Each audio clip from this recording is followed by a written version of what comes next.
Good afternoon and welcome to this, our latest Saints Talk live from St Andrews. My name is Alex Hayes. I'm Head of Development for Arts and Divinity at the University, and I'm delighted to be introducing today's talk by Professor Julia Prest on Colonial-Era Caribbean Theatre then and now. Professor Prest is Professor of French and Caribbean Studies in our School of Modern Languages, and prior to coming to St Andrews in 2009, she held academic positions at Yale University and also at Jesus College, Oxford. She wrote her PhD at Cambridge, having studied French and music at the University of Birmingham. Julia's research interests focus on early modern French, Francophone and Creole theatre, including opera and dance. She's currently working on a new project on theatre and disability in France and the colonial Caribbean.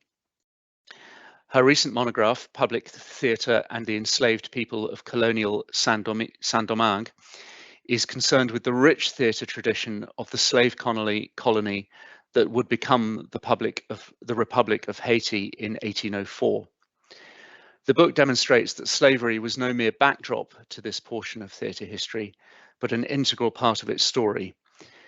And it also helps recover the hidden experiences of some of the enslaved individuals who became entangled in that story. Julia has created a trilingual French, English and Haitian Creole website featuring a database of public performances of all plays, ballets and operas as documented in the local newspapers between 1764 and 1791. That website is theatreinsaintdomingue.org. She's the founder of the Colonial-Era Caribbean Theatre and Opera Network, and her edited volume, Colonial-Era Caribbean Theatre, Issues in Research, Writing and Methodology, showcases the network's work. She has recently published a critical edition of the first play known to have been written in Martinique and performed at least twice in Saint-Domingue, the anonymous comedy Les Veuves Créoles, or The Creole Widows. And she acted as dramaturg for a new adaptation of the play premiered in Martinique in 2022. Her research also formed the basis of a new theatre piece by Catherine Bissett called Placeholder, which reimagines the experiences of the most famous performer of colour in Saint-Domingue, who was known as Minette. Julia will speak for about 30 minutes, after which you'll have the opportunity to ask her questions, and I would warmly encourage you to take that opportunity. Please do submit your questions in the chat, and you can do that at any point during the talk, and we will pick them up at the end. We will wrap up promptly and certainly no later than 6:15. Now, I happen to know that in addition to her academic achievements, Julia is also an accomplished soprano. Whether she'll be treating us to any vocal entertainments this evening, I don't know. But before I take up any more of her and your time, I will now hand over to Professor Julia Prest for her talk, Colonial-Era Caribbean Theatre, Then and Now. Julia. Thanks very much, Alex. I'll try to resist singing. Thank you to the team for inviting me to speak today and for the technicians for their help. Before I begin, I just want to be clear that although this is a talk about theatre, which is generally a nice topic, it also engages with some difficult material relating to transatlantic slavery, which is obviously a very somber topic. And I will also cite from a primary source an offensive term in the original French on a couple of occasions, so I just want you to be ready for that. So the colonial-era Caribbean. What is the colonial-era Caribbean? Scholars disagree on both elements of this question, the colonial bit and the Caribbean bit. I'm not going to resolve this dispute, but I would just like briefly to highlight some of the issues that arise. So first, the Caribbean, and I'm using this beautiful map on the title slide from 1681 because it covers a large area and is very detailed. Now, one question is whether or not the Caribbean is defined by land or sea. Now, some theatre was actually performed on ships by sailors at sea as they crossed the Atlantic Ocean or when they were moored near a landmass. But obviously, the larger public Caribbean theatre tradition with which I'm concerned was a land-based and specifically an urban affair. But what lands should be considered Caribbean? The Caribbean archipelago is often what's imagined, and indeed much of the theatrical activity in the colonial era took place in those areas, particularly in the Greater Antilles. But if we include the surrounding land masses that are washed by the Caribbean Sea, the Greater Caribbean region, then this might include notably Guyana, Suriname, and French Guiana in South America. And meanwhile, New Orleans in North America is often described as the northernmost city of the Caribbean. I prefer the term colonial era to colonial because I want to allow for the fact that not everything in the colonial period was strictly colonial in practice, including theatre. What characterized the colonial system in the Caribbean was a European outsider controlling another land that was inhabited mostly in this case by another set of outsiders. That's to say, African people who had been captured and then enslaved and forced to work in the Caribbean for the benefit of different European nations. In the 18th century and the first part of the 19th, the colonial era Caribbean, and especially its islands, was thus inseparable from transatlantic slavery. And this is the period with which I'm concerned, and the links between theatre and enslaved people, mostly enslaved domestic servants rather than plantation workers, are my particular focus. So one measure of the extent of public theatre in the colonial era Caribbean is the number of bespoke playhouses that were built during the period. So they were built in many towns. These include Port-au-Prince, Cap-Français and Saint-Marc in Saint-Domingue, now Haiti, Kingston, Spanish Town and Montego Bay in Jamaica, Havana, Santiago and Santa Clara in Cuba, as well as in Saint-Pierre in Martinique, Paramaribo in Suriname and New Orleans in Louisiana, among others. So while some theatres relied heavily on visiting troupes, others enjoyed troupes of actors who were based locally on a short-term or sometimes a long-term basis.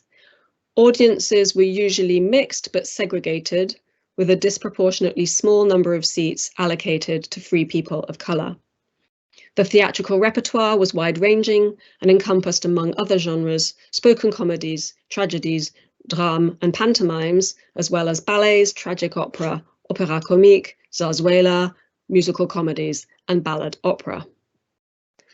Although the repertoire was mostly imported from Europe, works and their performances were, of course, adapted to local conditions to a greater or lesser extent, and some new works were also created in the Caribbean colonies. These signal the emergence of a modest but important Creole or local theatre tradition, even within colonial-era playhouses. Outside the playhouse, private theatre was performed, and people of African descent gave theatrical performances of various kinds within their communities. And some African-inspired performances also made their way back into the public playhouse, usually via white portrayals of what was heralded as Black performance. Now, although these performances by white people drew on and perpetuated racial stereotypes, they also inadvertently acknowledged the power of local Black performance by seeking precisely to control that power. Churches too hosted semi-theatrical productions, including performances of oratorio, a musical genre related to opera that was normally based on religious themes but not staged. So colonial-era Caribbean theatre is thus a very rich area of study. Why does it remain relatively unknown? I think there are two main reasons. The first is an enduring prejudice that dates back to the colonial era and which persists in some circles today. So many people assume that early Caribbean theatre was simply an inferior copy of the European model. Although there is, of course, some truth in the fact that much theatre in the colonial-era Caribbean was modelled on European traditions, we shouldn't assume that theatre in the colonial Caribbean was necessarily of poor quality. Indeed, when visitors to the Caribbean colonies went to the theatre, they often remarked in their letters on how good the performances were. The other reason, I think, for the relative neglect of colonial-era Caribbean theatre is one that I shall address towards the end of my talk. As a theatre practitioner asked me a few years ago, why study the theatre of the colonial era, the most sombre part of Caribbean history, when there is post-colonial theatre to study? And I think that's a fair question. So my focus is on Saint-Domingue in present-day Haiti, which boasted the richest theatrical tradition of the late 18th century. Slide 2, please. Could we move to slide 2? Thank you. This is a modern map showing where the island of Hispaniola is, with Saint-Domingue in the west and Spanish Santo Domingo in the east. So that's the present-day Dominican Republic. To give you an idea of the population of Saint-Domingue, a census for the end of 1789 suggests that white people made up nearly 6% of the population, just 6, free people of colour just 5, and enslaved people approximately 89%. As you'd imagine, these statistics are not reflected in the audience composition of our theatres. Slide 3, please. This is a map showing the towns in Saint-Domingue where there was significant theatrical activity. And the two most important places were the port towns of Cap Français, or Le Cap, which is now Cap Haïtien in the north, and Port-au-Prince, south of that on the west coast. Just to give you a sense of timeline, so the first professional troupe from France arrived on tour in Saint-Domingue in 1764. In that same year, the first printing press was established in Le Cap, and this published local newspapers with advertisements for performances in the local theatre. And I should stress that in the absence of theatre registers or account books for Saint-Domingue, announcements of upcoming performances are actually our main source of information about theatre performances in the colony. And then the first formal playhouse was inaugurated in Le Cap in 1766. I'd say that theatre reached its apogee in Saint-Domingue in the 1780s, when several performances were given every week in Le Cap and in Port-au-Prince, and often in other towns on the slide as well. Public theatre came to a fairly abrupt end following the slave revolts of August 1791 that would mark the beginning of the Haitian Revolution. Slide 4. So these dates that I've outlined are why the performance database that Alex mentioned currently covers this period, 1764 to 1791. And if you're curious about theatre in Saint-Domingue and what was performed there, you can find all the details of the repertoire performed in the database. And I'll return to that image of the theatre in just a moment. So to give you an overview of the repertoire, in the database, we document over 700 different named works, many of which were performed more than once. Of these, around 95% are French works. And the most popular genre by far is the opéra comique. So that's works with spoken dialogue, but also musical numbers. After opéra comique, we have comedy, so the likes of Marivaux, Molière, and later Beaumarchais, but also farces from the fairground theatre tradition. Tragedy wasn't quite so popular, although the tragedies of Voltaire were actually pretty popular in the colony. So this leaves about 5% of the repertoire that was actually local. Creole works set in the colonial Caribbean are among these. Most of them would have included at least some text in an early form of Haitian Creole.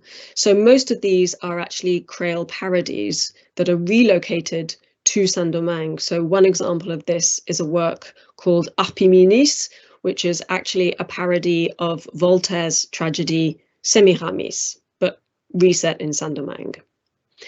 Alongside these Creole parodies, we have some standalone Creole comedies that are not parodying a specific work, but these two are set in Saint-Domingue and one of them in Martinique, to which I'll return in the now section of the talk. So one is a standalone Creole comedy, although it's referring very obviously to another comedy, is called Figaro au Cap Français, Figaro in Cap Français, which was created precisely when people in Saint-Domingue were waiting for a copy of Beaumarchais' Marriage of Figaro to reach the colony. So this sort of filled the gap in its absence. In terms of the social context, theatre was above all a business. Most things in Saint-Domingue were a business. It was a business for theatre managers and theatre makers and so on. It was a place to meet and sometimes to conduct business for the audiences. And yes, it was also entertainment. Solo actor performers were mostly white Europeans, but there were also some white Creole performers, so people from the colony, and we can name 2 solo performers of mixed racial ancestry from Port-au-Prince, and these are the half-sisters called Minette and Lise, and I will return to Minette briefly in the now portion of the talk as well. Slide 5, please. This is an image of the rather magnificent stone playhouse that was built in Cap Français. So it's the large building on the right-hand side of the picture towards the back. And this playhouse had an audience capacity of approximately 1,500 people, so it's pretty big.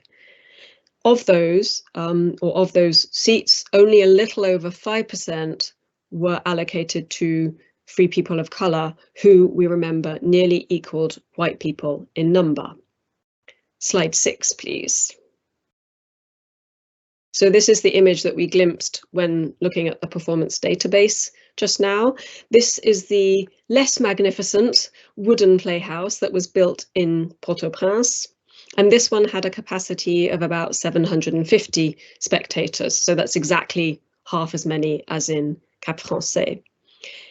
And here it's a slightly higher number. So around 14% of the seats in Port-au-Prince were for free people of colour, but it's obviously still very disproportionate compared with the relative populations.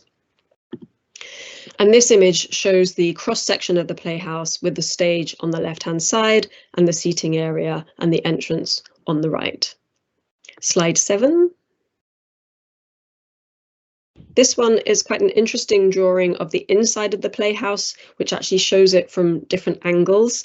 This too shows the stage on the left and the seating areas on the right, and you can see the 2 layers of boxes that we saw from a different angle in the previous image. It's quite a lot to get your head around, but you can see at least how detailed it is and get a sense of what it was like.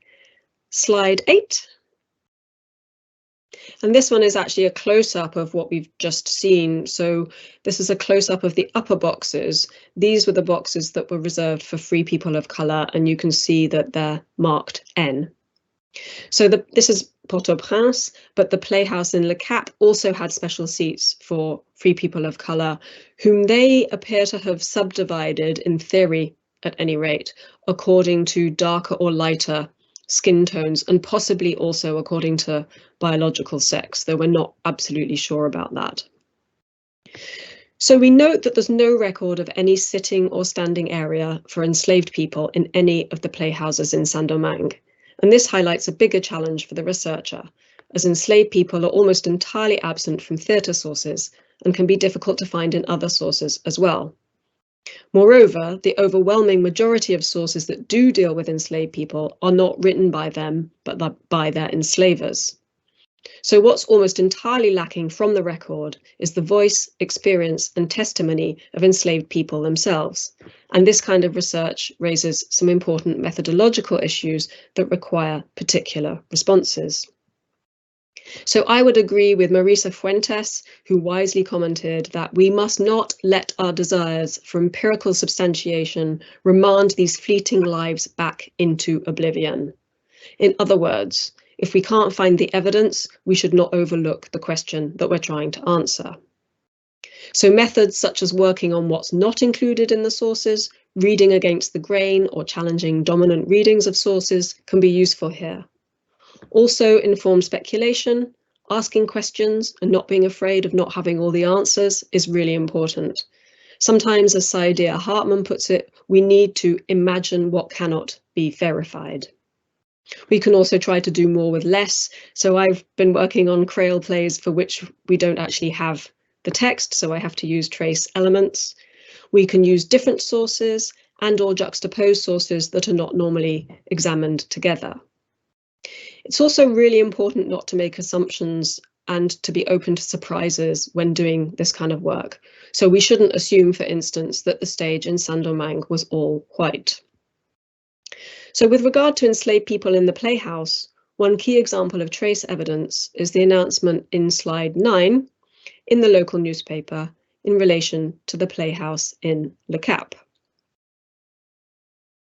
Sieur Romainville, actor, has noticed the keen interest the public has kindly taken in him in relation to his performance, which he put back to the 30th of that month in wake of Sunday's unfortunate situation attributed to the misbehaviour of the, and please excuse the offensive language in the original, nègres who were in the first boxes. I don't have time to go into the details of what the unfortunate situation might have been. What interests us here is the presence of the black men in the first boxes. So it's not impossible that by this time, free black men had been admitted to the playhouse in Le Cap alongside free black women, who we know had been admitted in 1775. But any free black men present would surely have sat with or near to the free black women in the upper boxes. It seems highly unlikely that they would have been granted seating in the first level of boxes, which were the best seats in the house. So this, combined with the fact that they're not qualified with the adjective libre, free, indicates, I'm convinced, that they were enslaved domestic servants who had accompanied their masters to the playhouse or been sent there prior to the performance to save seats. So what Romainville's announcement confirms for me is that enslaved people had in all probability been present in the playhouses of Saint-Domingue all along. What does this mean? I call enslaved domestics in the playhouse mitigated spectators. They're mitigated because they were not there by choice, and mitigated because they were not official spectators and will only have been able to glimpse and overhear certain portions of the works performed. But nonetheless, this exposure to the theatre, to the repertoire, and crucially, the opportunity to meet other people, including other enslaved domestics, is undoubtedly significant. In numerical terms too, I've calculated that if only 1 in 2 white people sitting in the boxes of the theatre in Le Cap was accompanied by an enslaved domestic servant, the number of enslaved people present in the playhouse will actually have been higher than the number of seats assigned to the free people of colour. So it's quite significant. How else were enslaved people involved in the public theatre in Saint-Domingue? A small number of enslaved musicians, often those belonging to other orchestral musicians, performed professionally in the theatre orchestras. The earliest evidence of this is found in 2 for sale advertisements published in the local newspaper in 1764 and 1765. Slide 10 shows the first of these. 3 young nègres for sale. The 2 older ones play the violin reasonably well and read music quite well to the same standard in all the different clefs. They have played in various operas that have been performed over the last 2 years in the theatre in Le Cap. So that's pretty explicit. It's more difficult to pin down the appearance of enslaved people on stage, but we do have some clues. One of these emerges when one compares the 2 first editions of a pantomime by Jean-François Ribier. It was a pantomime about Richard Lionheart. And the pantomime seems to have received its world premiere, not as had previously been thought in Rouen, but actually in Saint-Domingue. Now, 2 editions of the pantomime were published in the same year, 1788, one in Saint-Domingue, the other in Rouen. And a comparison of the 2 reveals only one difference in the main text. In the first version, the Saint-Domingue one, a stage direction indicates that the character of Henry VI is placed in a chariot pulled by slaves. In the Rouen version, the stage direction simply says that Henry VI is placed in a chariot. Now, I can't prove it, but viewed in context and with a mind open to this possibility, it seems likely that in Saint-Domingue, enslaved domestics, possibly actual coachmen, appeared on stage in these roles, while in Rouen, obviously, they did not. In the same newspapers as theatre announcements, we also find runaway announcements. These are ugly documents whose goal was the re-enslavement of people who had sought their own freedom by running away. But read against the grain, they can be a valuable source of information about enslaved people. One example relates to Madame Marsan, who was originally from France, but who was probably the most famous actor in the colony. She enjoyed a very successful career in Le Cap throughout the 1780s before fleeing to New Orleans during the Haitian Revolution. Slide 11. This is an advertisement that Madame Marsan submitted to the local newspaper. Paris, aged around 18 years, 5 feet 2 inches tall, ran away the 14th of this month. Send information about him to Widow Marsan, actress at the theatre in this town, to whom he belongs. So we note that Marsan's affiliation with the local theatre, as well as her ownership of the runaway, are made explicit.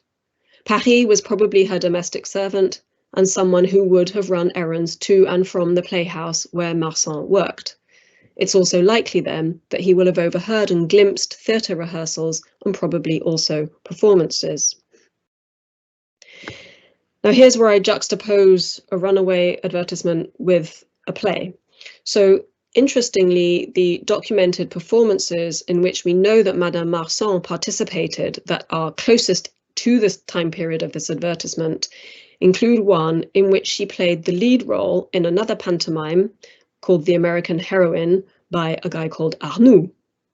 Now this work is a surprising choice for performance in Saint-Domingue as it is clearly anti-slavery.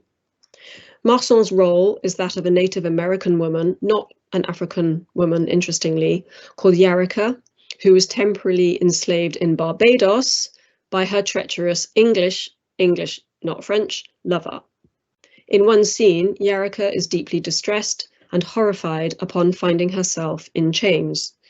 So the work clearly invites the audience to empathize with Yarika and to rejoice when she is freed.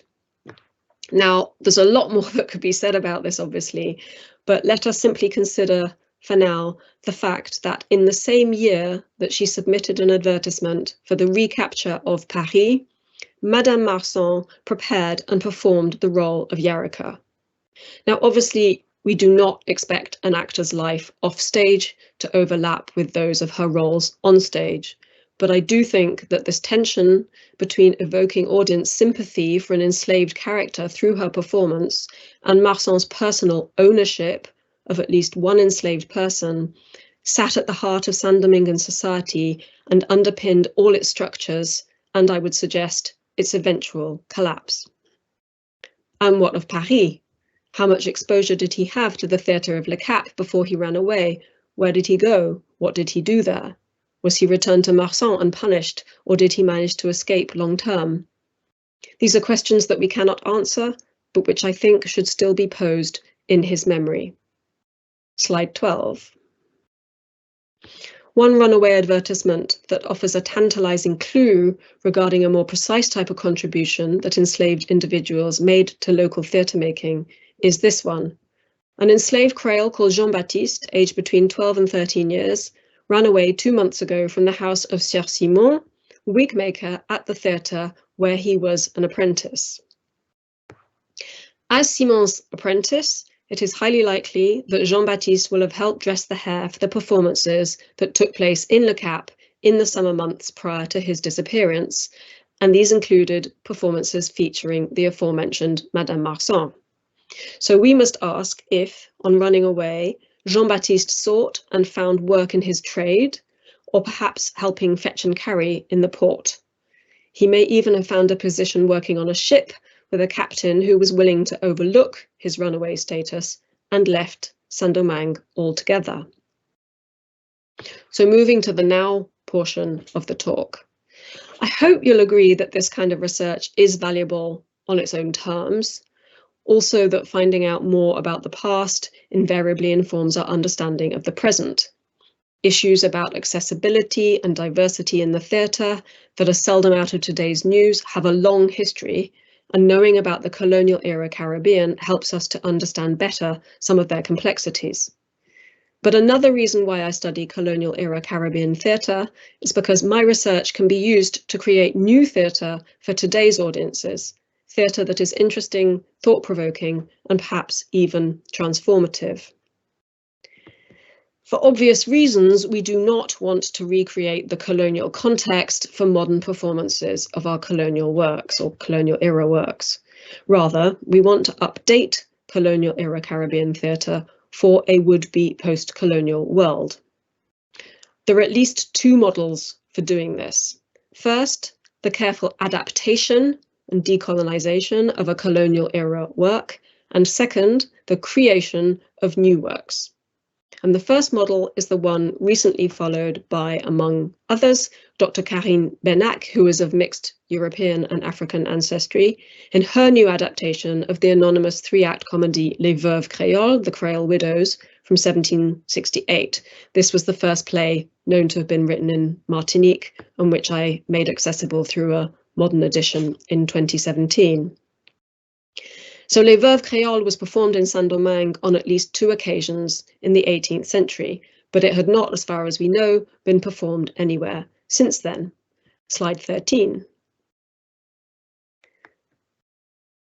Benac's version, for which I acted as dramaturg, providing historical and contextual background for the team, premiered at the Colonial-Era campus of the University of the Antilles in Martinique in April 2022.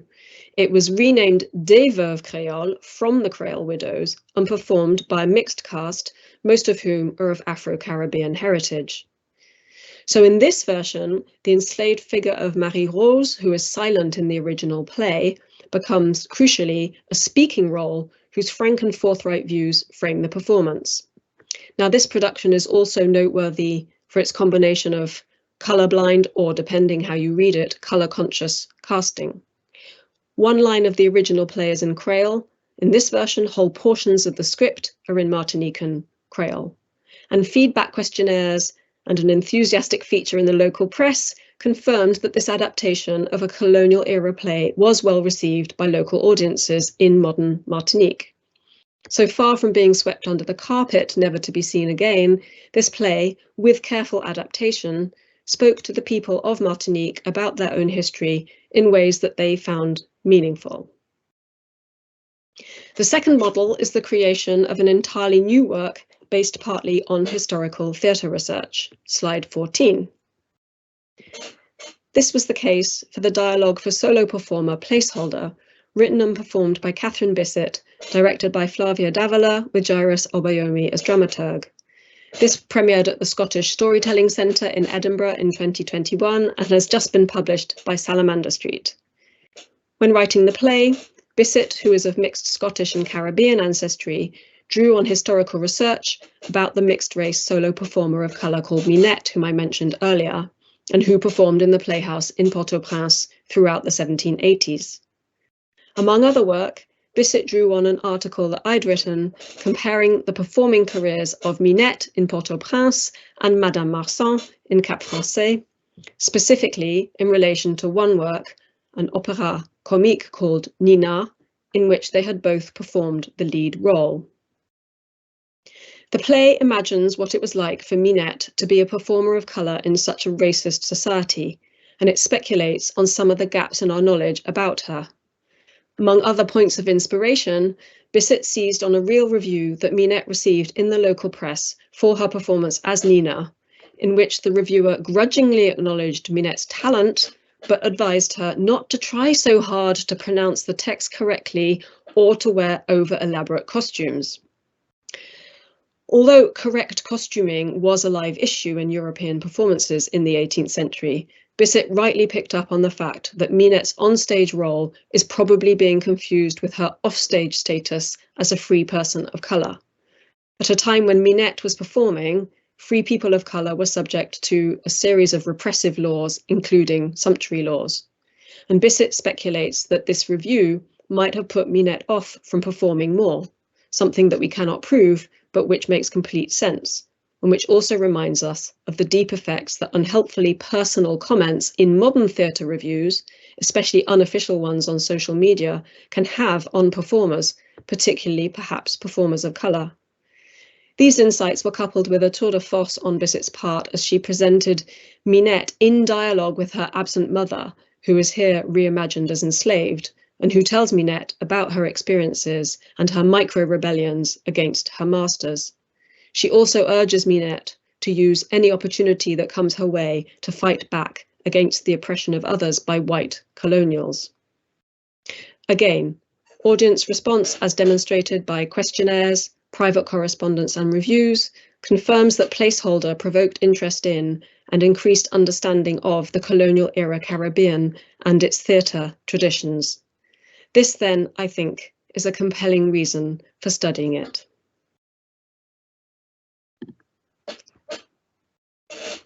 Thank you, Julia. It's absolutely fascinating, and as you have alluded to at various points, raises almost sort of endless questions about the detail of what was going on the ground at the time. We've already got questions coming in. I just wanted to ask, to what extent with the writing and creation of plays or operas or imported from Paris? So, you know, were these productions works that had appeared at the Opéra Comique in Paris first, and then effectively sort of, you know, touring to the Caribbean? And to what extent was new work being created in the Caribbean? And if the answer to that second question is to some extent, is there any evidence of free people of color being involved in the writing and creation of new work, or was it solely a white activity? Thanks. Yeah, good question. So traditionally, it's understood that theatre in Saint-Domingue was basically a touring, well, not a touring venue so much, although troops did come on tour, but they performed French works after they'd been premiered in France. So I try to challenge that a little bit. I mean, it's true that, as I mentioned, 95% of the works that we have documented had indeed come from France. So there's obviously a lot of truth in that. But I found 3 works that were actually premiered in Saint-Domingue before they went to France. So that sort of, it's a small number, but nonetheless, it means that they didn't always follow that model.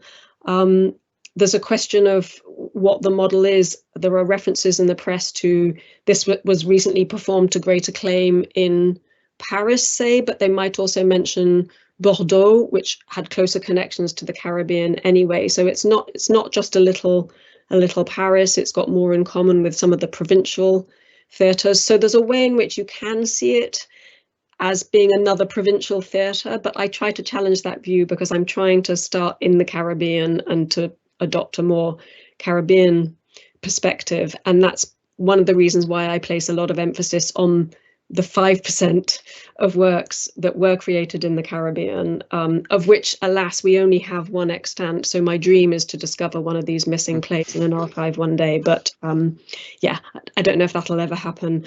On the contributions of free people of colour, I think that's actually where keeping an open mind is really useful, because our default assumption is that all the playwrights and authors and so on were white. We just tend to assume that, but being open just to the possibility that they weren't kind of makes it possible. And I can't remember all the details now, but I do have a colleague in France who has recently demonstrated that a playwright who was until recently assumed to be white actually was of mixed racial ancestry. So some of these French playwrights may themselves have been mixed race. We need to do sort of more work to uncover that. We have the mixed race performers whom we do know about, and we know of a formerly enslaved man actually who ran the playhouse in one of the smaller towns in Saint-Domingue. So as far as I know, he wasn't doing any of the writing, but he did run the playhouse. So there was definitely involvement. And playhouses were usually run by shareholders, and we do have some people of colour among those, and some women as well, interestingly. Interesting, thank you. I have a question here from Paul Davis. This perhaps harks back slightly to your when you were covering Madame Massen's role and the implicit anti-slavery message of that particular play. But Paul asks, to what extent was there a political element either supporting or attacking the position of slavery during this period? Yeah, thanks, Paul.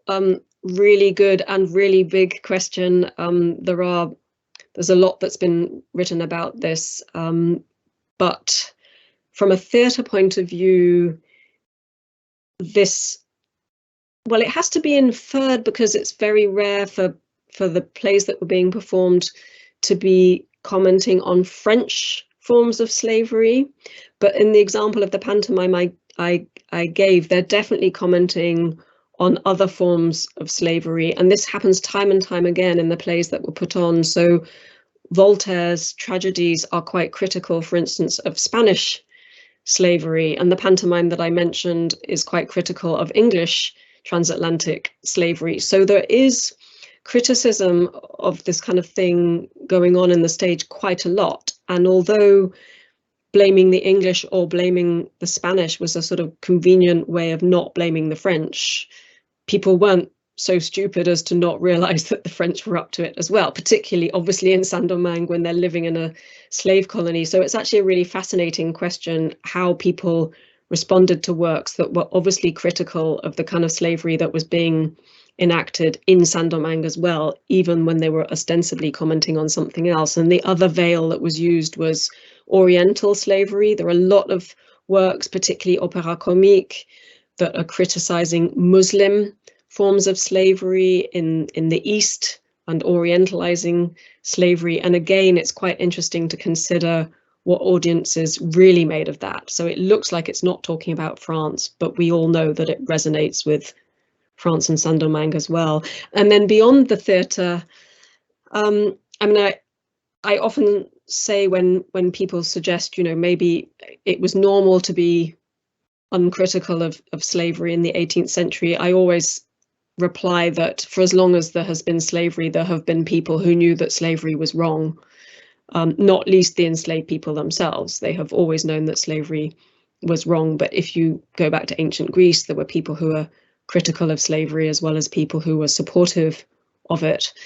So obviously the anti-slavery movement was perhaps maybe a bit faster to get off the ground in Britain, but there were anti-slavery groups in France. There was a thing called the Société des Amis des Noirs, Society for the Friends of Black People, that was overtly anti-slavery in the period as well. So it's not like people didn't know that this was being contested. They did. What they did with that is another question, I guess. But I mean, if you were a member of a white member of that predominantly white audience for theatre, you were presumably in one way or another complicit in that.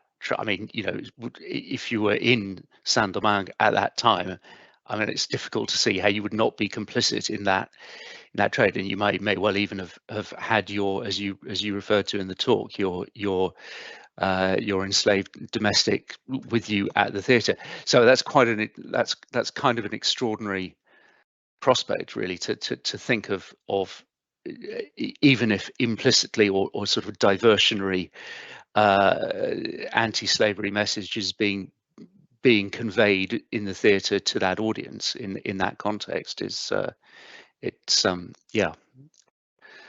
quite interesting. Yes. Just I have another thought, which is you briefly mentioned sailors at the beginning of the talk. Are you able to say a bit more about that and what the relationship was between the military and the theatre in Saint-Domingue? Yeah, no, thanks for that. Something I didn't have time to go into, but actually the military were obviously a very big presence in Saint-Domingue. Saint-Domingue was basically run by the military. Sailors came and went, but soldiers were basically permanently stationed in the colony throughout the whole period. And actually, interestingly, the soldiers stationed in Cap Français, and I think also in Port-au-Prince, had compulsory theatre subscriptions because basically it was thought that going to the theatre was a more wholesome activity than some of the other things they might get up to if they didn't go to the theatre. So there was a sort of enforced military presence among the audience. And in the seating plan for Port-au-Prince, which we have, it's quite detailed, that one, there are special sections for military officers and also for rank and file members of the military. So basically the military would have been present at pretty much every performance, and whether they liked it or not. And maybe an interesting detail is the fact that when military themed plays were put on, they actually invited members of the military, particularly of the band, to come and play. So if there was a call for military music or something, they would get the actual military in to do that. So they even participated in the theatre as well as being forced to attend it. On their wholesome shore leave. Yes. I have a couple of questions here. I'm going to presume that the two questions from Catherine here are from the same Catherine. So I'm going to combine them if I may. So firstly, Catherine says it must be hard to find resources. Do you look in France, the Caribbean, or elsewhere? And what, for example, is the publication Affiche Américain? Has there been any comparative research, i.e. with Muslim countries or African countries more generally? Thanks, Catherine. Yes, thank you for understanding how hard it was to find resources. This was not an easy project to undertake for precisely that reason. The main colonial archive for France is actually in Aix-en-Provence. So I had some long trips to Aix-en-Provence to read stuff there. I have not been to Haiti. There are a few things that I would like to read in Haiti, but there was nothing that was absolutely essential for my project. And it's obviously not an easy place to visit right now and hasn't been for a while. So I haven't actually done any research in the Caribbean, though I have been to Martinique to see the ruins of the playhouse in Saint-Pierre, and I was supposed to be there for the performances of Des Veuves Créoles, but I got COVID, so I missed those, unfortunately. But yeah, thank you. Sorry, I should have explained. The Affiche Américaine, that is the local newspaper in Saint-Domingue. So basically, that's the main source of information about theatre performances. It's absolutely invaluable because we don't have any theatre records, theatre account books, which is where you normally get this information. You normally get what was performed on what day and how many people came and so on. We don't have those. So all we have is the announcements about what's going to be performed on Thursday and on Saturday and so on. So we have to use that quite carefully because we don't have corroborating evidence that all these performances took place, but we can assume that most of them did, although some of them won't have done and some of them won't be documented and so on. So it's not a perfect resource, but it's the best one we have, and it is very rich. So the local newspaper had these advertisements. It's also the source of the for sale advertisements that I cited and the runaway advertisements that I cited.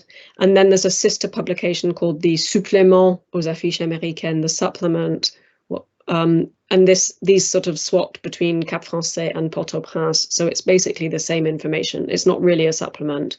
It's just a different version of the newspaper for a different location. And I have to say, when I was struggling at the beginning of this project, it was a really good day when I discovered that the Affiche Américaine had been digitized and were available online. That did make my life a lot easier. And then I used that as the basis for creating the database. That's where all the information basically comes from for the database. So the affiche, they're available on the Digital Library of the Caribbean. It's actually quite hard to find, but once you know your way in, it's really, really useful. It's a colonial source, so it has to be read with due care, but it's a very rich resource about what life was like, and what people who were going to the theatre were also reading in their newspaper on the same day. So that's the first question. And then, oh yeah, good question again. Comparative research.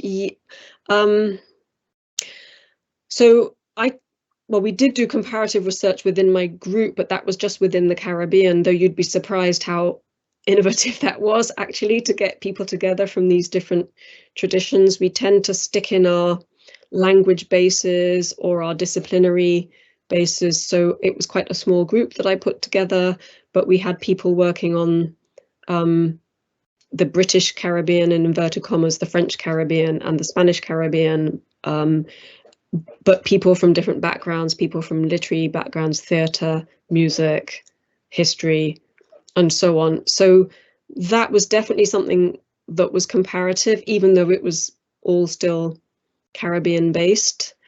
Now, I did see a book recently, and I'm afraid the details are escaping me now, and I think I ordered it for the library, but it hasn't come in yet, where somebody was comparing the Caribbean with other colonies. I think it's in the British context, so possibly India as well. I can't quite remember, but I do know one person who has started to do this, and that was in relation to theatre. Sorry not to be more precise about that. So I think people are beginning to do this, but it's actually quite a new thing. But yes, it would be a really interesting project to do. Thank you. Thank you. So a question from Marjorie Richardson. Thank you, Julia. Well, actually, it's more of an observation, but perhaps you might like to respond to it. Thank you, Julia. I'm amazed that there was that level of literacy among the enslaved people to have playwrights among them. I'm not sure that that's whether or not that's what you were saying, but perhaps you'd like to comment on that. Yeah, thank you. You raise a really important point about literacy among enslaved people. Just to clarify, I haven't yet discovered any plays that I know were written by enslaved people, but maybe you're thinking of the person I mentioned who had been enslaved, who then went on to run a theatre, and he will definitely have been literate. So you may be thinking of him, and it is quite remarkable. I agree. Yes, literacy among enslaved people is a really interesting topic. So it's generally understood that enslaved people were deliberately kept in a state of illiteracy, and that was in theory what happened. It's a means of controlling people. Obviously, if you keep them illiterate, then they don't have access to a lot of information and so on. So a lot of enslavers did indeed try to keep enslaved people illiterate. That was easier to do if the enslaved people were born in the colony, but a lot of people arrived in the colony literate. Not necessarily, well, obviously not in French normally. So there are people who, going back to the question of Muslim people, actually, some people knew the Quran and were able to write excerpts of the Quran in Saint-Domingue, although this was treated as a sort of sign of their illiteracy by the snobby colonials who didn't recognize that as a proper language. Some people were taught to read and write. The Jesuits were quite committed to educating enslaved people, partly so that they could be good Christians, so possibly read the Bible or at least recognize certain things within it or something. They got into trouble for doing that. That was not appreciated by the colonial authorities. So there's definitely a really interesting tension between the theory of enslaved people being maintained in illiteracy and the practice of some not being illiterate and others being taught to read and write a bit as time went on, and then some people getting in trouble for enabling enslaved people to read and write. Going back to the runaway advertisements, sometimes you do get a little snippet of information there where it says that a person who has run away knows how to read and write and is therefore stands quite a good chance of not being captured because it opens doors to you and so on. So yeah, thank you for raising that. It's a really interesting and important point. Thank you, Julian. Thank you, Marjorie, for the question. We're close to being out of time, but just before we finish, I wondered if Julia, you could just talk a little bit more about the performances of the two theatrical works with which you've been involved. So placeholder and or des veuves créoles, as it is in its in the modern version. Two very different contexts for those performances, which is, and I wonder if what your experiences were and your observations were on how audiences in those two very different contexts received and responded to the works. Yeah, no, thank you. So Placeholder was premiered at the Scottish Storytelling Centre in 2021, so there was still social distancing going on. This was not an easy work to put together, and the team did an extraordinary job producing something so good under such difficult circumstances. It was then performed in St Andrews at the Biotheatre Theatre, and it was most recently performed again in the Edinburgh Multicultural Festival earlier this year, back in September. So audiences included actually quite a lot of theatre makers. This, particularly in Edinburgh, attracted the interest of theatre makers and friends, obviously, as well, but there were university people there and some members of the general public. Most of the audience was based in Scotland, but because the first two performances were also live streamed, we did actually reach a broader audience of people who somehow knew about it, mostly by word of mouth, but we had quite a few people watching from the US and a couple of people from South America. One person in Martinique watched. Not that many people in France, interestingly. We've still got to sell this to France. But so we did actually reach an international audience, though the majority of people were in Scotland. And in terms of the responses, everybody basically said this was really powerful. And it is, because Catherine's writing is very powerful and her performance of her writing is extremely powerful.